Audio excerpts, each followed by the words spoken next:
16ই December হচ্ছে বাঙালি জাতির একটি সবচেয়ে বড় দিন, বিজয় দিবস। সো এই দিনে যদি বেগম খালেদা জিয়াকে যদি মৃত ঘোষণা করা হয়, তার মানে এটা একটা শোক দিবস। দেখেন, একদিকে হচ্ছে বিজয় দিবস, আরেকদিকে হচ্ছে শোক দিবস। এই দুইটাকে মুখোমুখি করার জন্য, যেমন 24 আগস্টকে যেমন 1971 সালের সাথে 24কে যেমন মুখোমুখি দাঁড় করানোর একটা প্রক্রিয়া চলছে, একইভাবে 16ই ডিসেম্বর বিজয় দিবসকে শোক দিবসের সাথে মিশিয়ে ফেলার জন্য একটা প্রক্রিয়া চলছে। সো এই জন্য পরিকল্পিতভাবে বেগম খালেদা জিয়াকে 16ই ডিসেম্বর মৃত ঘোষণা করা হতে পারে, বা ওনার মৃত্যু দিবসটি সেদিন নিশ্চিত করা হতে পারে 16ই ডিসেম্বরকে বিতর্কিত করার জন্য। সো এটা আদৌ কতটুকু, আমার দৃষ্টিতে আমি অনেকটা 50-50 কনভিন্স যে আসলেই জামাত শিবির, জামাত এই কাজটা করতে পারে প্রভাব বিস্তার করে এবার কেয়ার হসপিটালের উপরে। আসলে বিএনপির বাংলাদেশে অনেক কিছুতে হাত নাই।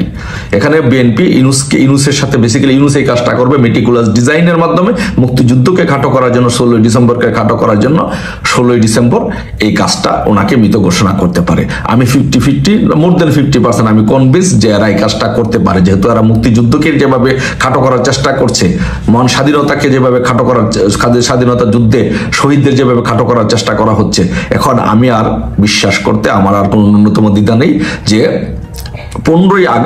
16ই ডিসেম্বরই বেগম খালেদা জিয়াকে হয়তো মৃত ঘোষণা করতে পারে, এরকম একটা ষড়যন্ত্র এরা করতে পারে। তা আমি দেশবাসীকে বলবো, বিএনপির নেতা কর্মীদেরকে বলবো, অন্তত পক্ষে এরকম বয়োজ্যেষ্ঠ একজন মানুষ, দেশের সাবেক প্রধানমন্ত্রী, তাকে নিয়ে যেন এরকম একটা ঘৃণ্য একটা ষড়যন্ত্র চক্রান্ত যেন না হয়, সেই দিকে আপনারা দেশবাসী সবাই খেয়াল রাখবেন। বিএনপির নেতা কর্মীদেরকে বলবো আপনারাও খেয়াল রাখবেন, এবং বিএনপির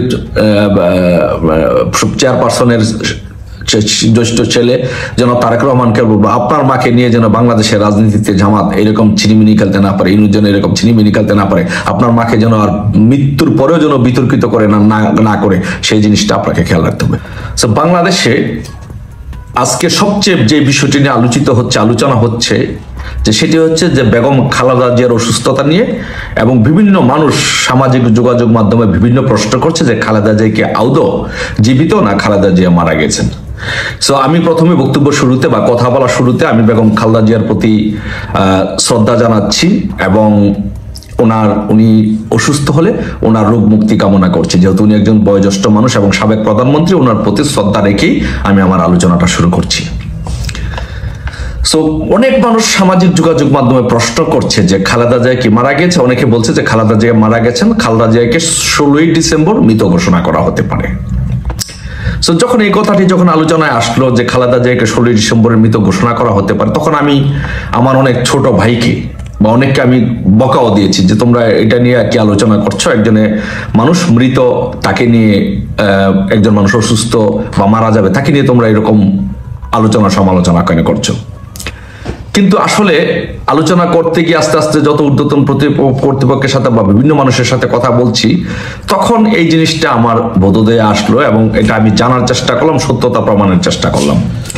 যে সেটা হলো, তাদের যুক্তি হলো যে বেগম খালেদা জিয়ার জন্ম তারিখ কিন্তু 15ই আগস্ট না। বেগম খালেদা জিয়ার 4টি বিভিন্ন সময় জন্ম তারিখ পাওয়া যায়, এর মধ্যে 15ই আগস্ট বেগম খালেদা জিয়ার জন্মদিন না। তো খালেদা জিয়ার জন্মদিন যদি 15ই আগস্ট না হয়, তাহলে কেন খালেদা জিয়ার জন্মদিন 15ই আগস্ট ঘোষণা করা হলো? তার মানে হচ্ছে 15ই আগস্ট হচ্ছে জাতীয় শোক দিবস। মানে জাতীয় শোক দিবসে 15ই আগস্ট যখন জাতীয় শোক দিবস হয়, আর এই শোক দিবস যখন সারা দেশবাসী পালন করে, তখন বঙ্গবন্ধুর প্রতি যখন গভীর শ্রদ্ধা নিবেদন করে, তখন আওয়ামী লীগের প্রতি, বঙ্গবন্ধুর প্রতি তাদের মায়া, মমতা, তাদের অনুভূতি প্রকাশ পায় এবং জনপ্রিয়তা বৃদ্ধি পায়। তো সেই জন্য 15ই আগস্টের জাতীয় শোক দিবসটাকে ধ্বংস করার জন্য, বঙ্গবন্ধুর প্রতি যে অনুভূতি, মানুষের যে ভালোবাসা, সেটাকে শেষ করে দেওয়ার জন্য টেকনিক্যালি তাকে কেউ না কেউ বুঝিয়েছে যে আপনি 15ই আগস্ট আপনার জন্মদিন ঘোষণা করেন, এই দেশের মানুষ আপনার জন্মদিন সেলিব্রেট করবে, বঙ্গবন্ধুর জাতীয় শোক দিবসটা বলে যাবে। তো সেদিন থেকেই উনি 15ই আগস্ট ওনার জন্মদিন পালন করা শুরু করলেন। তো আসলে একটু আমি ওনার কোন কথা বললে তো ওনার এটার একটা সত্যতা যাচাই করতে হবে বা রেফারেন্সে কথা বলতে হবে। আমি আসলে সময় নিউজে এটা আছে, আপনারা সার্চ করলেই পাবেন, একটু দেখে নিন ওনার অতীত জন্ম তারিখ আসলে কোনটা। সো এসএসসি যে সার্টিফিকেট সনদ, ওই সনদে ওনার জন্ম তারিখ হচ্ছে, বেগম খালেদা জিয়ার জন্ম তারিখ হচ্ছে 5 সেপ্টেম্বর 1946।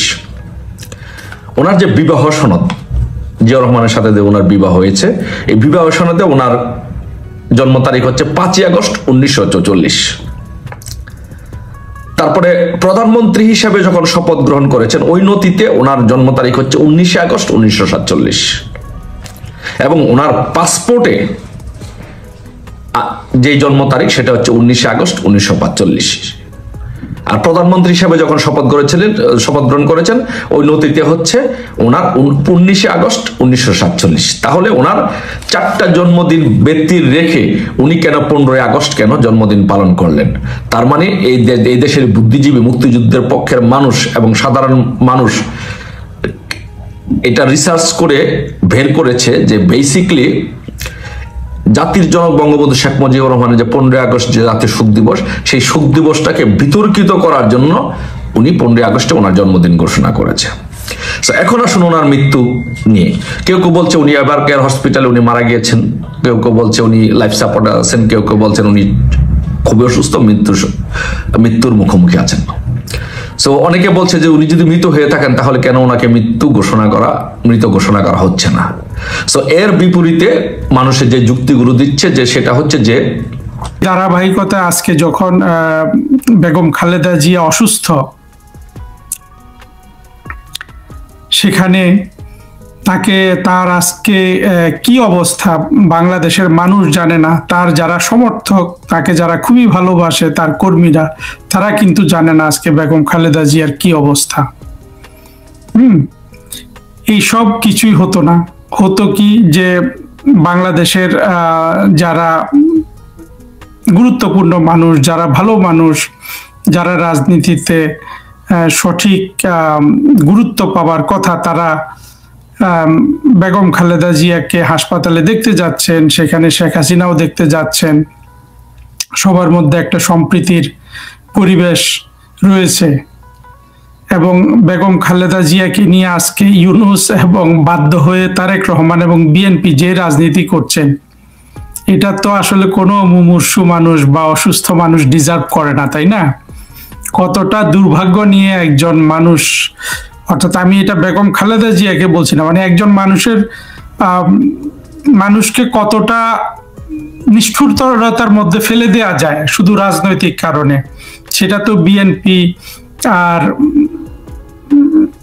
ইউনূস এই বেগম খালেদা জিয়ার অসুস্থতা বা ওনার শেষ সময়ের যে একটা মানবিক পরিস্থিতি, এটাকে এনক্যাশ করার জন্য যেই ধরনের আপনার চাতুর্য, যে ধরনের রাজনীতি করছে, সেটা বেগম খালেদা জিয়ার সাথে অনেক নিষ্ঠুরতা না? সেটা তো হতো না যদি উনি বেঁচে থাকতেন। হ্যাঁ, অসুস্থতা থেকে বেঁচে আসতেন, অথবা ওনার যদি সময় শেষ হয়ে যেত। সবকিছু কিন্তু একজন সাবেক প্রধানমন্ত্রী বা যাই হোক বর্তমান প্রধানমন্ত্রী হতে পারতো যদি ওই আদর্শ সিচুয়েশনটা বজায় থাকতো। তার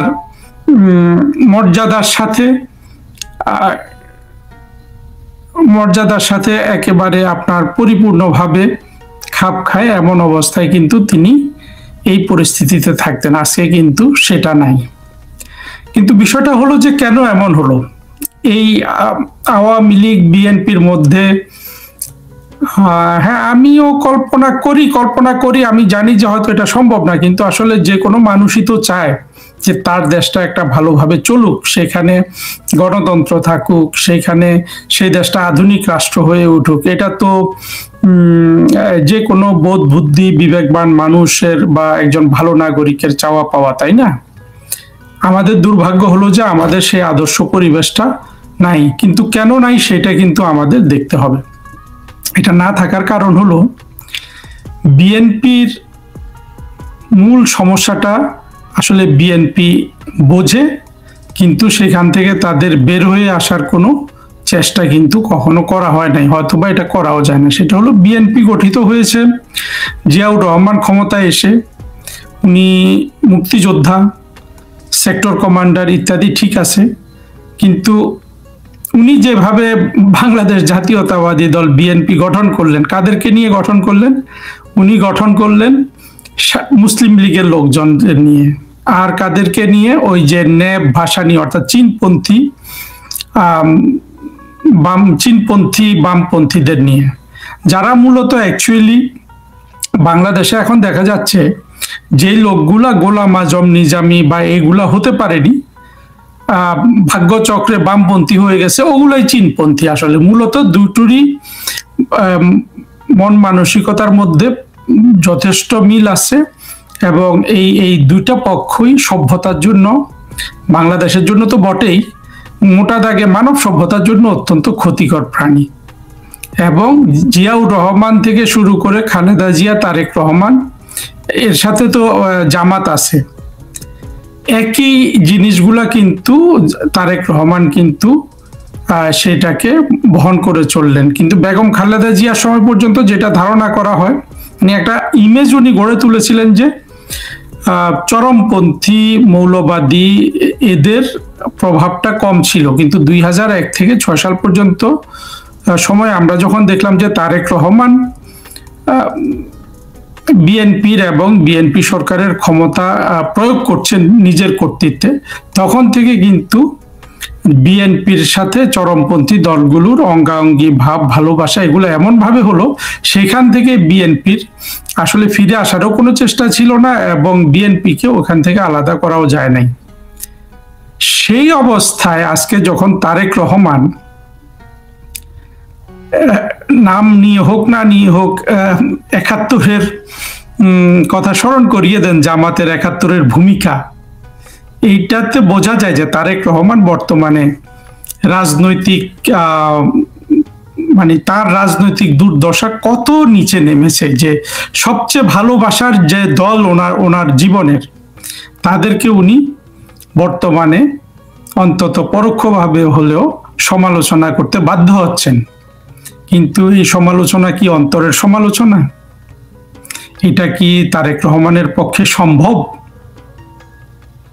সম্ভব হতে পারে। আমরা যদি কল্পনা করতে পারি যে সলিমুল্লাহ যদি 55 বছর বয়সে একজন সেকুলার প্রগতিপন্থী মানুষ থেকে 60 বছর বয়সে পুরোপুরি একজন জঙ্গিতে পরিণত হতে পারে, তাহলে তারেক রহমান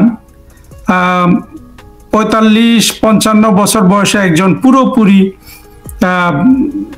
মৌলবাদী রাজনৈতিক নেতা থেকে 55 বা 60 বছর বয়সে আজকে উনি কেন একজন পরিপূর্ণ অসাম্প্রদায়িক নেতা হতে পারবেন না? জিনিসটা তো আসলে কল্পনা করা যায়, তাই না? কল্পনা করা যায়, কিন্তু আমি যেটা বুঝি যে আসলে এটা পারা সম্ভব না। সম্ভব যদি কোনো মানুষ পরিপূর্ণভাবে তার সীমাবদ্ধতা সম্পর্কে সচেতন হয়। সেই সচেতনতা কি আমরা তারেক রহমানের থেকে আশা করতে পারি? আমরা দেখলাম যে 2024-এ যে জঙ্গি উত্থান হলো, সেখানের মূল শক্তি কিন্তু ছিলেন তারেক রহমান, এতে কিন্তু কোনো সন্দেহ নাই। জঙ্গিরা হাজার হাজার সেখানে মানব বোমা সরবরাহ করেছে, অর্থাৎ আত্মঘাতী জঙ্গি, কিন্তু তারেক রহমানের দল থেকেও এসব অনেক আত্মঘাতী জঙ্গি সেখানে এসছে।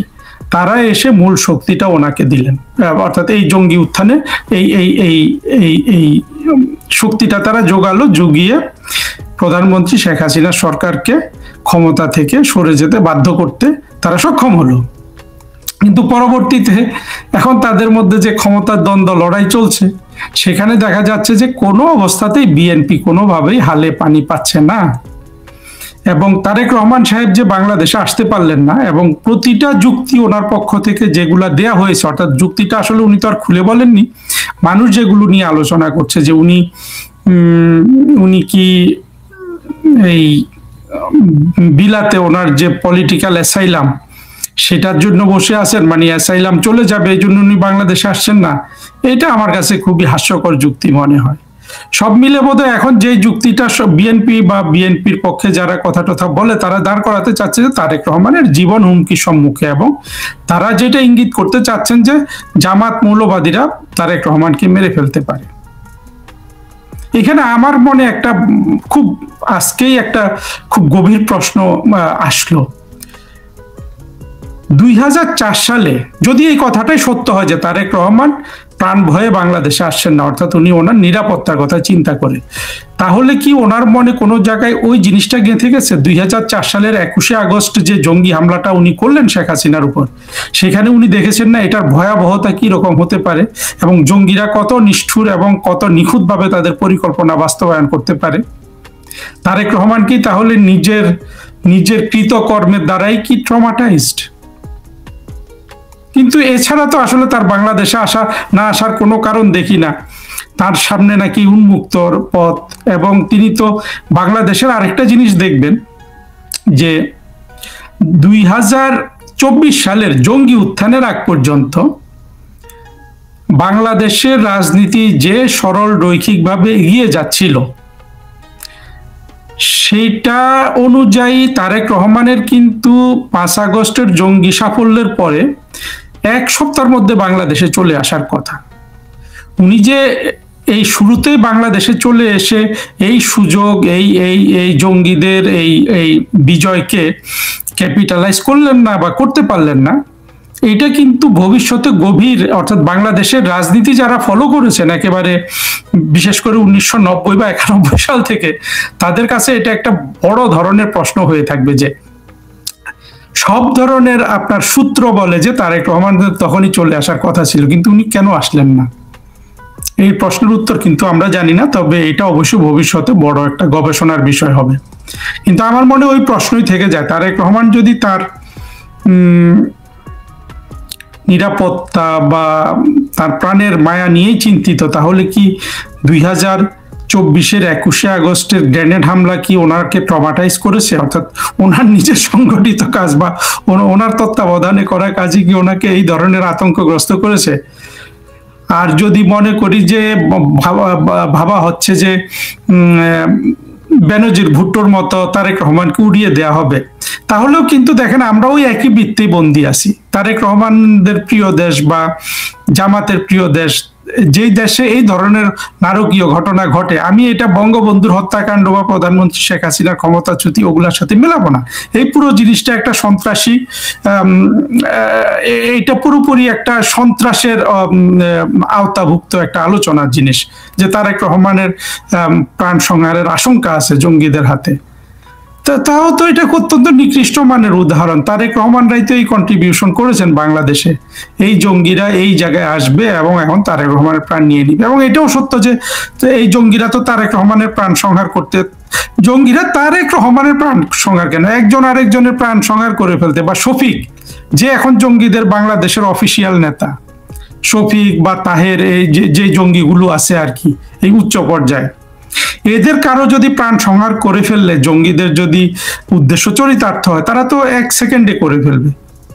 এর মধ্যে জঙ্গি মাসুদ নাকি ঘোষণাও দিয়েছে যে মানে এরা তো দিয়ে দেয়, এবং এরা যেসব ধর্মীয় হাদিস মেনে এগুলা চলে, সেখানে তো আসলে সব ধরনের কৌশল, সব ধরনের চাতুর্য, সব ধরনের অপরাধ সেখানে তো স্বীকৃত হয়, এবং স্বীকৃত না শুধু, বাঞ্ছনীয়ও বটে।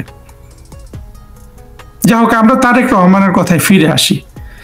তারেক রহমান সাহেব যেই ভাবমূর্তি বর্তমানে বাংলাদেশে দেখালেন, যেখানে বাংলাদেশের রাজনীতি সম্পর্কে ন্যূনতম ধারণা রাখা মানুষ সবাই ভেবেছিল যে উনি 5 আগস্টের পরে এসেই সব এনক্যাশ করবেন, যা তিনি অর্জন করেছেন সেটা কিছুই হলো না। এখন তিনি বাংলাদেশও আসতে পারছেন না, একেবারে প্রধানমন্ত্রী হওয়ার নিশ্চয়তা ছাড়া বা যাই হোক। এইখানে তারেক রহমানের অনেক ধরনের সীমাবদ্ধতা। আমি আসলে, আপনারা আমার টোন দেখে বুঝতে পারছেন, আমি তারেক রহমানের প্রতি কোনো ধরনের বিরূপ ভাব পোষণ করি না। অর্থাৎ উনি রাজনৈতিকভাবে যতটুকু ডিজার্ভ করেন ততটুকু ছাড়া। এবং আমি এটাও সম্মান করি যে, যদিও অত্যন্ত দুঃখের সাথে, যে তারেক রহমান, বেগম খালেদা জিয়ার বাংলাদেশে একটা বড় সংখ্যক মানুষের সমর্থন আছে। এই মানুষগুলো আমাদের সাথে সাথে বলতে হবে, এরা কিন্তু বাংলাদেশের স্বাধীনতা চায় না, এরা ছিল মুসলিম লীগ। যে মুসলিম লীগের ভূত আমরা কাঁধে করে বেড়াচ্ছি, সেই একেবারে আমাদের কলোনিয়াল, অর্থাৎ ইংরেজ শাসন আমল থেকে, সেই ভূত তারেক রহমানের পেছনে এখন এরা ঐক্যবদ্ধ, তাই না? তো এই অবস্থায় তবে আজকে তারেক রহমান যে বাংলাদেশে আসতে পারলেন না বা আসছেন না বা আসতে দেরি করছেন, এইটা তারেক রহমানের ওনার রাজনৈতিক ক্ষমতা, রাজনৈতিক সাহস, রাজনৈতিক দূরদর্শিতা, এবং যদি উনি এই ইউনূসের কি বলবো, ইউনূসের আশীর্বাদ নিয়ে রাজনৈতিক ক্ষমতা গ্রহণও করেন, বাংলাদেশের সরকারও গঠন করেন। প্রতিটা জিনিসের উপর ওনার আজকের যে দুরবস্থা, আমি এটাকে কাপুরুষতা বলবো কিনা জানি না, খোলা চোখে সেরকম বলতেই হয়, এটার কিন্তু বিশাল একটা প্রভাব থাকবে। এবং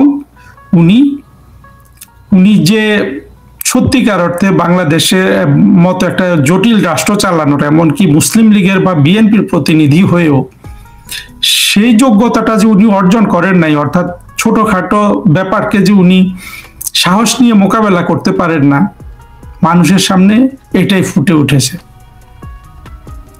তাহলে তারেক রহমানকে আমার কি একটা পরামর্শ দেয়া যায় না এই অবস্থায়? আমি মনে করি তারেক রহমানের থেকে আমি যেটা আশা করব যে আপনি পৃথিবীর স্রোতের দিকে নজর দিন। আপনার অনেক কথাবার্তায় সেগুলা উঠে আসে মাঝে মধ্যে, কিন্তু আপনার বডি ল্যাঙ্গুয়েজে আমি প্রচুর নিষ্ঠুরতা দেখি। অর্থাৎ 21শে আগস্টের 2004 সালের 21শে আগস্টের তারেক রহমানকে কিন্তু আপনার শরীরের ভাষায় আমি কিন্তু ওটাই দেখি, কিন্তু আপনার টুইট বা ইত্যাদি মাঝে মধ্যে পড়ে দেখি যে এগুলোতে অনেক ভালো ভালো কথা আছে। আপনি পারলে পৃথিবীর দিকে নজর দিন, দেখুন এই পৃথিবীতে মৌলবাদ, জঙ্গিবাদ, যেগুলোকে আপনি ভালোবেসে এসেছেন, যেগুলোকে আপনি 2004 সালের 21শে আগস্ট ব্যবহার করেছেন, অদ্যাবধি ব্যবহার করেছেন, হয়তো বর্তমানে একটু কঠিন পরিস্থিতিতে আছেন, এই ফোর্সটার না কোনো ধরনের বিজয় কোনোদিন হবে না। এরা যে কোনো সমাজের জন্য এরা একটা অভিশাপ। আমরা অত্যন্ত দুর্ভাগা একটা জাতি যে এই অভিশাপটা আমাদের জাতীয় জীবনে সবচেয়ে শক্তিশালী, কিন্তু এদের কিন্তু ধ্বংস অনিবার্য। আপনি যদি এই ধ্বংসের অংশীদার হতে চান, সেটাও আপনার হাতে আছে সেই ক্ষমতা, অথবা আপনি শেখ হাসিনার সাথে সরাসরি যোগাযোগ করেন। আমি জানি করবেন কিনা, বা শেখ হাসিনাও এটা কিভাবে দেখবেন, কারণ আসলে জঙ্গি উত্থানের পর তো আপনারাই আওয়ামী লীগকে পিটিয়ে মেরে ফেলছেন, এবং পুলিশ টুলিশ যা কিছু হত্যাকাণ্ড আপনারা ঘটিয়েছেন, এটাতে তো বিএনপিরই সবচেয়ে বেশি অংশগ্রহণ, এবং সাথে সাথে আপনাদের চাঁদাবাজিতে সারা বাংলাদেশ কিন্তু বুঝে গেছে, সামান্য সচেতন মানুষও, আপনারা কি ধরনের সরকার রাষ্ট্রকে উপহার দিবেন। অর্থাৎ 2001 থেকে 6 সাল পর্যন্ত যে দুর্নীতিতে চ্যাম্পিয়ন হয়েছিলেন, সেটা হয়তো এবার আরো বড় আকারে আপনি প্রদর্শন করতে যাবেন। মোট কথা হলো, আপনার সীমাবদ্ধতার শেষ নাই, আপনার দলের সীমাবদ্ধতার শেষ নাই, আপনার কোনো পজিটিভ ডেমনস্ট্রেশন কিন্তু রাজনীতিতে নাই। এখন যেটা আছে সেটা হলো, আপনি যেটা এনক্যাশ করতে পাচ্ছেন, মানুষের সহানুভূতি পাচ্ছেন, সেটা হলো বেগম খালেদা জিয়ার প্রতি যে নিষ্ঠুরতা আপনারা করছেন। আপনি তো ছেলে হিসাবে ইচ্ছে করে করছেন, এটা আমি বলবো না, যদিও এই নিষ্ঠুরতাও আপনার সাথে কিন্তু ইকুয়েট করা হয়েছে। আপনি শেখ হাসিনাকে উড়িয়ে দিয়ে আপনি বেগম খালেদা জিয়াকে উড়িয়ে দিতেন বা কিছু একটা করবেন, এই ধরনের কথা কিন্তু মানুষ বিশ্বাস করে। আমি স্পেকুলেশনে গেলাম না, কিন্তু সেটা হলে তো আর আপনাকে দিয়ে কোনো কিছু আশা নাই। কিন্তু নিষ্ঠুরতা তো হচ্ছে বেগম খালেদা জিয়ার সাথে, তাই না? একজন মানুষ, সাবেক একজন প্রধানমন্ত্রী কি এই নিষ্ঠুরতা উনি ডিজার্ভ করেন? আপনার মা হিসাবে করেন না। আপনি ইগো ছেড়ে যা যা করেছেন সেই 2004 সালের 21শে আগস্ট, কিংবা এই যে খুন খারাপি আপনারা করলেন, আপনার লোকজন করলো, আপনার ইচ্ছাই করেছে অনিচ্ছাই করেছে, সেটা বড় কথা না। 32 নাম্বার আপনি ভেঙেছেন, আপনার বিরুদ্ধে এই অভিযোগ আছে, এবং এটা কিন্তু সবাই বিশ্বাস করার মতো যথেষ্ট কারণ আছে। এগুলোকে অতিক্রম করে আপনি চেষ্টা করতে পারেন শেখ হাসিনার সাথে আলাপ আলোচনা করে আপনারা সবাই জঙ্গিদের বিরোধী অবস্থান নিয়ে বাংলাদেশে আবার দ্বিদলীয় একটা শাসন ব্যবস্থা কায়েম করতে পারেন কিনা, অথবা তার আগে বিএনপি আওয়ামী লীগ আপনারা মিলে মুক্তিযুদ্ধের চেতনার বেসিসে একটা দীর্ঘমেয়াদে সরকার পরিচালনা করতে পারেন কিনা। আপনারা দুই পক্ষ যদি ইগো তো মানুষ সহজে ছাড়তে পারে না, আমার উপদেশ তো আর আপনার কানেও যাবে না, আমি শিওর। আমি ওবায়দুল কাদেরকে একটা পরামর্শ দিয়েছিলাম যে, ওবায়দুল কাদের সাহেব, আপনি পদত্যাগ করে আপনি একটা ছোটখাটো কমিটি গঠন করে শেখ হাসিনার সাথে যোগাযোগ করেন যে আপনি আর কোনো আওয়ামী লীগের পদপদবিতে থাকবেন না, আপনি যথেষ্ট পেয়েছেন, আপনি দুঃখিত, আপনি 2024-এর জঙ্গি উত্থানের এই মানে এই যে এত বড় ঘটনা ঘটে গেল আওয়ামী লীগ, যে এটা সামলাতে পারলো না, এর জন্য আপনি দায় দায়িত্ব নিয়ে শেখ হাসিনার কাছে ক্ষমা চেয়ে আপনি শেখ হাসিনাকে গোপনে বা আপনি পর্দার আড়ালে থেকে শেখ হাসিনার হাতকে শক্তিশালী করেন। এটা যদি ওবায়দুল কাদের করতো, দেখেন ওবায়দুল কাদেরের যত ব্যর্থতা আছে, ওনার যেসব মানসিক রোগ ধরা পড়েছে, এগুলো সব মানুষ কিন্তু ভুলে যেত। ইতিহাস বলতো যে ব্যর্থতার পরেও কিন্তু এক উদারতার পরিচয় দিয়েছিল ওবায়দুল কাদের, যে এই বিপর্যয়ের পরে তার ভূমিকা আওয়ামী লীগকে ঘুরে দাঁড়াতে অনেক বেশি সাহায্য করেছিল। কিন্তু ওবায়দুল কাদেরের কি সেই বুদ্ধি আছে আমার কথা শোনার মতো? সেটা নাই। তারেক রহমান তো হয়তো আমার এই কথা শুনবেনও না, অসুবিধা নাই, কিন্তু আমি আন্তরিকভাবে আপনাকে পরামর্শটা দিচ্ছি তারেক রহমান, আপনি শেখ হাসিনার সাথে বসেন, বসতে পারবেন কিনা আমি জানি না, কারণ আপনি তো আপনার তো যথেষ্ট খুন খারাপি, পুলিশ হত্যা থেকে সবকিছুর সাথে জড়িত হয়ে গেছেন। আপনার লোকরাই সদম্বে ঘোষণা দিয়েছে যে তারাও পুরো দমে জঙ্গিদের সাথে তালে তাল মিলিয়ে পুলিশ খুন করেছে, চাঁদাবাজি, আওয়ামী লীগ খুন, এগুলো তো আছেই। তবে আপনি চাইলে কিন্তু আপনার ভালো হবে আপনি যদি আপনার ইগোটাকে বাদ দিয়ে দেন। কারণ হলো 2004 সালের 21শে আগস্ট আপনি যেই মানবাধিকার লঙ্ঘন করেছেন বাংলাদেশ, অর্থাৎ সেটা যদি 100 হয়, শেখ হাসিনার 16-17 বছরের সবগুলা মানবাধিকার লঙ্ঘন 1 হবে না, মানে ওজনে। সেই রকম কিন্তু আমলনামা আপনার খাতায় আছে। তবুও বাংলাদেশের স্বার্থে আপনি যদি মনে করেন যে আপনি সত্যি বাংলাদেশের জন্য কোনো ভূমিকা রাখতে চান, আপনি আমি যেই পথে বললাম সেই পথে আপনি চেষ্টা করে দেখতে পারেন। অন্যথায় আপনার আসলে ভবিষ্যতে রাজনৈতিক, আপনি প্রধানমন্ত্রীও হতে পারবেন, আপনার কিছুই হবে না, কিন্তু আপনি নিজের যে ব্যক্তিত্ব, নিজের যে সাহস, নিজের যে রাজনৈতিক প্রজ্ঞাহীনতা ইতিমধ্যে প্রদর্শন করেছেন, এবং আপনার যে কন্টিনিউয়াস একটা টেন্ডেন্সি হলো জঙ্গিবাদের দিকে ধাবিত হওয়া, এগুলোই হলো ইতিহাসে আপনার নামটা ওইভাবেই লিখবে। আর ইতিহাস কিন্তু জঙ্গিরা লেখে না, ইতিহাস লেখে আমার মতো সেকুলার স্কলাররা। হ্যাঁ, সেখানে আপনি আপনার স্বরূপে আপনি উপস্থাপিত হবেন, প্রতিস্থাপিত হবেন। আর আমি যে পরামর্শটা দিলাম সেটা হলে, আমি ওবায়দুল কাদেরকে যে পরামর্শটা দিয়েছিলাম, যেটা শুনলে ওবায়দুল কাদের ও একটা জলে একটা তারা হিসাবে বাংলাদেশের রাজনীতিতে থাকতে পারতো, আপনিও আপনার যথাযোগ্য সম্মান নিয়ে বাংলাদেশের রাজনীতি থেকে, মানে রাজনৈতিক ইতিহাসে আপনি থাকতে পারবেন। খালেদা জিয়া, তার ছেলে তারেক, এখন তারেকের মুখের থেকে যদি দুর্নীতি বিরোধী, আর সে যদি দাবি করে যে সে দুর্নীতি লাগাম টানবে, মানে এটা হয়ে গেছে এখন, মানে দুর্নীতিটাকে এত খেলো বানিয়ে ফেলেছে, এত হাস্যকর বানিয়ে ফেলেছে। আর তারেকের মতো মানুষ যখন দুর্নীতির বিরুদ্ধে কথা বলে, দেশের প্রতিটি মানুষ হাসছে। আমি নিশ্চিত ওই অডিয়েন্সে যারা ছিল, অনুষ্ঠানে যারা উপস্থিত ছিল, প্রত্যেকে মুখ চেপে হেসেছে।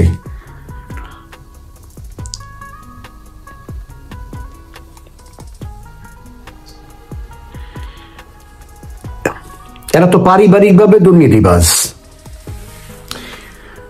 পারিবারিকভাবে জিয়া পরিবার একটি দুর্নীতিবাজ পরিবার, এটা প্রমাণিত, একাধিকবার প্রমাণিত, সারা বিশ্বে এটা প্রতিষ্ঠিত।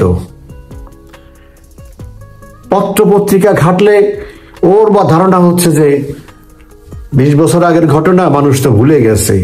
তো এই গত 1.5 বছরের ঘটনাই তো মানুষ,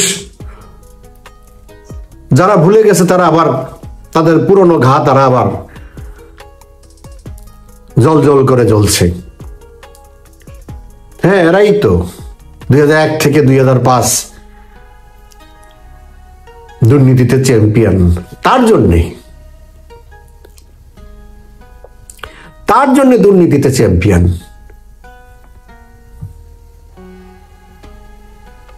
আমি আমাদের কথা বাদই দিলাম, ধরে নেবেন যে রাজনৈতিক প্রতিপক্ষ তারা তো কত কিছুই বানায় বলবে। তো ওই সময়ের ওনাদের পত্রিকা, এখন তো ওনাদের সব পত্রিকা, ওনাদের পত্রিকাগুলি বের করুক না। প্রথম আলো, ডেইলি স্টার, ইত্তেফাক কি লিখেছে তার সম্পর্কে, ছবি সহ, তার দল বল সম্পর্কে, বাবর ফাবর এই সমস্ত যারা আছে সব সম্পর্কে।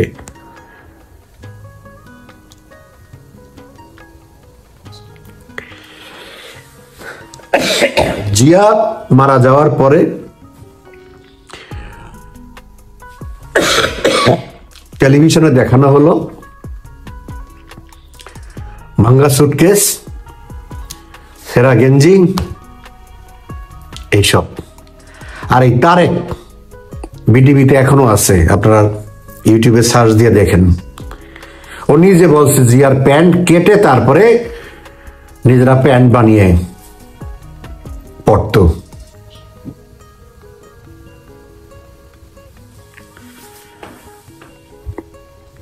গুলশানে বাড়ি দিয়েছে, সেই বাড়ি ভাড়া দিত, আর ক্যান্টনমেন্টের বাড়িতে থাকতো, আর তো কোনো ইনকাম নেই। জিয়া তো সৎ মানুষ ছিল নাকি? সতের ডেফিনেশন আছে। আপনি টাকা, আর্থিক সততা আর প্রশাসনিক সততা, রাজনৈতিক সততা সবকিছু মিলিয়ে যখন আপনি সৎ থাকবেন, সঠিক সিদ্ধান্ত নেবেন, ইম্পার্শিয়াল কথা বলবেন, ইম্পার্শিয়াল সিদ্ধান্ত নেবেন, then you can claim you are a honest man.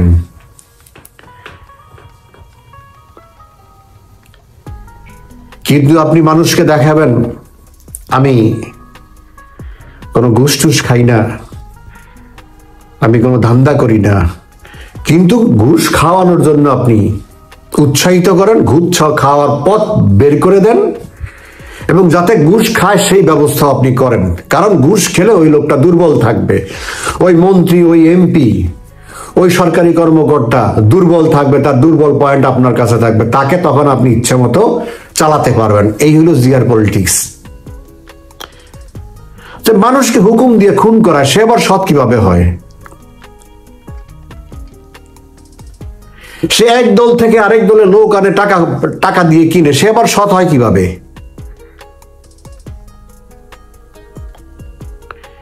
Say DGFI তৈরি করছে, প্রথম ডিজিএফআই কে ব্যবহার করা, বস্তায় বস্তায় টাকা বিভিন্ন এমপিদেরকে দিয়ে তারপরে ভোট কেনার ব্যবস্থা করছে, সে সৎ হয় কিভাবে?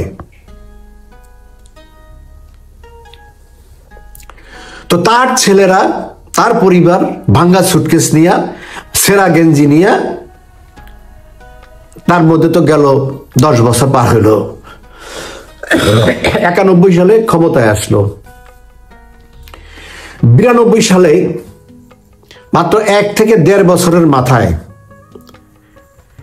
কিভাবে তারেক জিয়া মিরপুরে আমার গার্মেন্টস ফ্যাক্টরির পাশে 6 মাস না 7 মাস পরে, যে 1 বছর পরে গিয়ে সেও গার্মেন্টস ফ্যাক্টরি করে বসছে। কোথায় কার টাকা পেয়েছে? ভাঙ্গা সুটকেসে টাকা ছিল, ডলার ছিল, ডান্ডি ডাইং করেছে। কোকো ভোলার লাইনে, আমাদের ভোলার লাইনে 1, 2 থেকে 12 নাম্বার পর্যন্ত কোকো জাহাজ কোথেকে আসলো? ভাঙ্গা সুটকেস ছিল মনে হয়, ওটার মধ্যে আলাদিনের একটা চেরাক ছিল, ঘষা দিছে, এগুলি বেরিয়ে গেছে।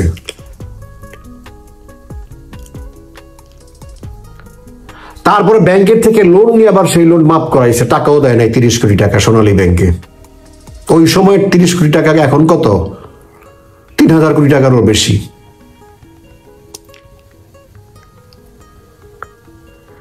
ডোবা নালার মধ্যে 5000 10,000 টাকা শতাংশের জায়গা, সেগুলো দেখায় 10 লাখ 20 লাখ টাকা দিয়া, তারপরে ব্যাংকে কাগজ দেখায় সেগুলি নিয়ে টাকা লোন নেয়। কত গল্প বলবো?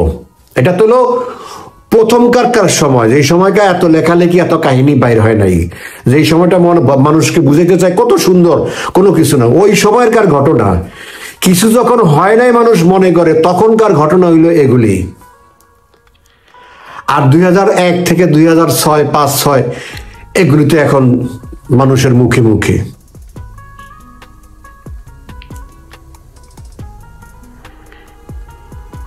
সেই ছেলে বলে বিএনপি দুর্নীতির লাগাম টানতে বিএনপির পক্ষেই নাকি কেবল সম্ভব, এবং করেও দেখাইছে। ওই যে দেখাইছে 91 থেকে 96 আর 1 থেকে 2006 2 টার্ম ক্ষমতায় ছিল, তো বাস ভালো মতো দেখিয়ে দিয়েছে। মানে ওই জিনিস আবার রিপিট করবে। 91 টার্মে ছিল একটু কম, আর 2001 থেকে 2005 একদম গলা পর্যন্ত খেয়েছে। মানে ওইটা আবার রিপিট করবে। মানে করে দেখিয়েছি, এই কাজ করে দেখিয়েছে, মানে এইটাই হলো তাদের দুর্নীতির লাগাম টানবে।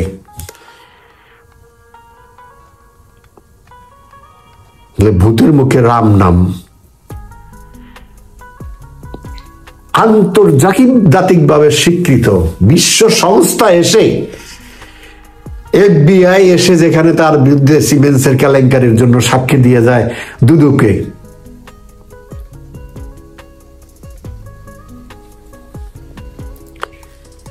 ভাই কোকো মারা গেছে, কি বলবো এর কথা।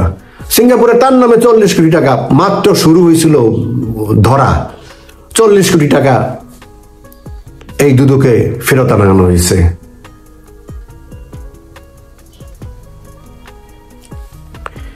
আরো কত হাজার হাজার, এখন তো বোঝা যাচ্ছে সেই টাকা কিভাবে আস্তে আস্তে সেগুলো লন্ডনে জড়ো করা হয়েছে। তারপরে তো 18 সালের ইনকাম, বাণিজ্য, ভোটের বাণিজ্য, কি মনোনয়ন বাণিজ্য, তারপর 2005 সাল থেকে তো শুরু হলো ব্যবসায়ীদের কাছ থেকে শত শত হাজার হাজার কোটি টাকার চাঁদাবাজি। এটা এখন ওপেন সিক্রেট তো নাই, ওপেন ব্যাপার সবার কাছে। আর এই যে 2 দিন আগে, 4-5 দিন আগে ওর মা মারা গেছে, মানে মানুষ বলে মারা গেছে, সেই অবস্থায় 36 জনের মনোনয়ন দিছে, সেখানেও 500 কোটি টাকা ধান্দাবাজি করেছে। জানে যে নির্বাচনটা হবে না, তারপরেও চিন্তা করছে যে কোনো সময় বন্ধ হইতে পারে, তারপরেও ওখানেও শেষ চাটাটা দিছে 500 কোটি টাকা কমপক্ষে। টাকা ছাড়া তার নমিনেশন সে কাউকে দিবে না, অত টাকা তার নাই। সে বলে এখন দুর্নীতি লাগাম টানার জন্য। মানুষকে বুঝতে হবে ভূতের মুখে যখন রাম নাম, তার মানে তার উদ্দেশ্য আরো ভয়ানক, আরো খারাপ। আল্লাহ মাফ করুক, আল্লাহ নিশ্চয়ই এত বড় গজব আমাদের উপরে নাজিল করবে না, ইউনূস পর্যন্তই থামবে। তারেককে দেখা হয়ে গেছে আমাদের, একটা লোক খালি দুর্নীতি, এদেশের সন্ত্রাসীদের লালন পালন, জঙ্গিদেরকে লালন পালন, খুন খারাপি, মানুষ হত্যা, জঙ্গিবাদ, সমস্ত কিছু নাটের গুরু হইল যে সে এখন ওয়াজ নসিহত করে।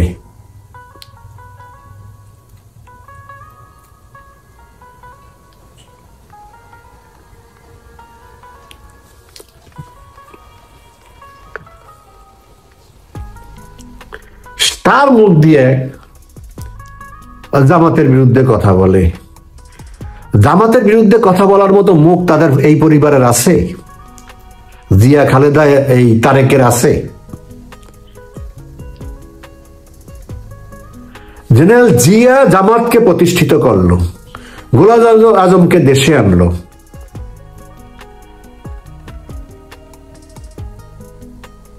খালেদা জিয়া তাদেরকে ফ্ল্যাগ দিল, মন্ত্রিত্ব দিল।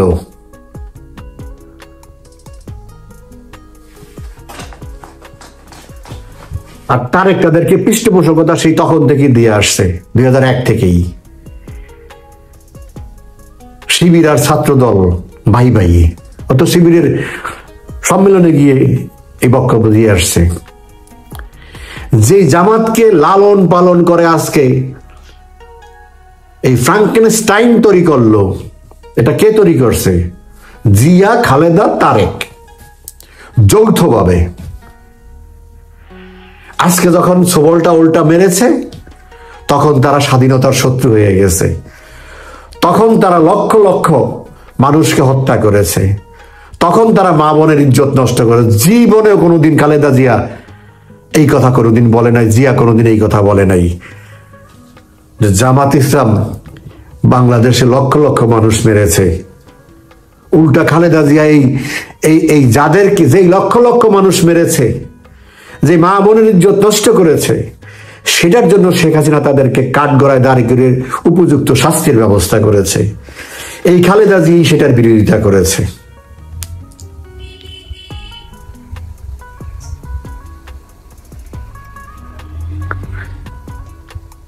এই তারেক জিয়াও সেটার বিরোধিতা করেছে। নিরীহ মানুষকে নাকি ফাঁসিতে ঝুলানো হয়েছে, নির্দোষ মানুষকে অন্যায়ভাবে ফাঁসিতে ঝুলানো। এই তারেক জিয়াই বলেছে, এই ফখরুল করেছে কতদিন আগে।